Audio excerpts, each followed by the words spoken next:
Okay, this is just a test to see if the workbench is in the right position.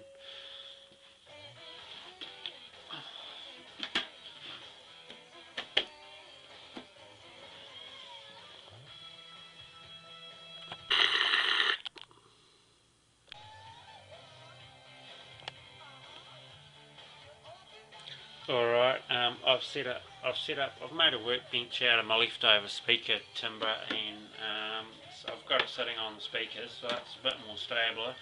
So it should be alright to work on it here, and I've got plenty of lighting and stuff too, so I think it's going to be alright. Okay, I've taken the cover off the back already. Important thing to make sure, of course, is like, I don't know, when you go to pull it, is just to be aware of electrical hazards. Like, make sure for a start this is out of the wall, okay, because valve amps, they do house, they can store a lot of power inside them, so you got to make sure it's unplugged.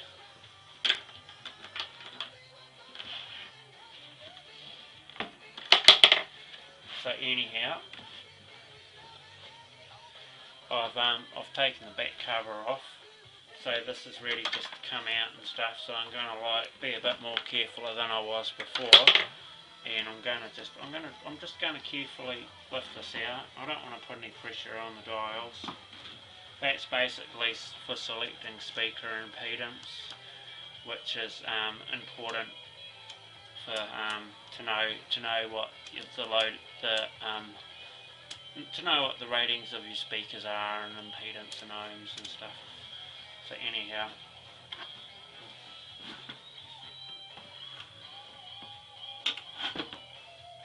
so these are quite heavy. I'm going to lift these out.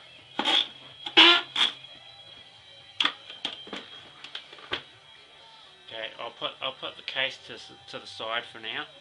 I'll just put that out of the way because it's pretty much just empty and it isn't doing much. Okay, at the back of the amp you've basically got your speaker outputs for running two speakers. These things here, these are called your valves and stuff, your tubes. This is for, these ones here are like basically for this amp has two stages, or a lot of amps have two stages. The first stage of an amp is usually like just for increasing the signal to make it strong enough for the power part of the amp, and in the first stage of the amp that increases the signal and brings it up enough for the power amp to work.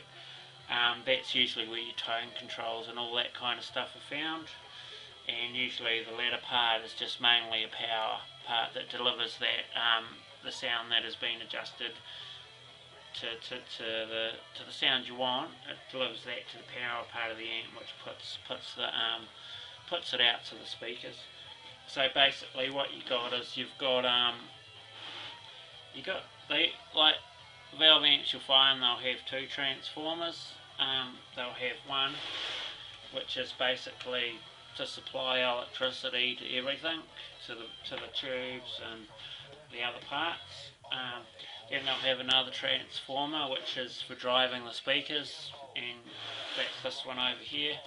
This one drives the speakers. This is what creates the magnetic electrical forces, etc. that makes the speakers work anyway. Then you've got a fuse, of course, that's a fuse. Okay, I'll turn it around and I'll show you this part of it now. Like, this is really basic. I won't go too in depth about it, like, because I don't want to complicate stuff too much. You've got these which are like basically for the preamp stage of your amp, and some amps will just have an electronic preamp, which or a solid state preamp, which basically instead of tubes they may just have an electronic solid state part, and then maybe just tubes for the output stage. That's quite common. This is an all tube amp. It has tubes at the preamp stage, and it has tubes at the power output stage. I'll just a second.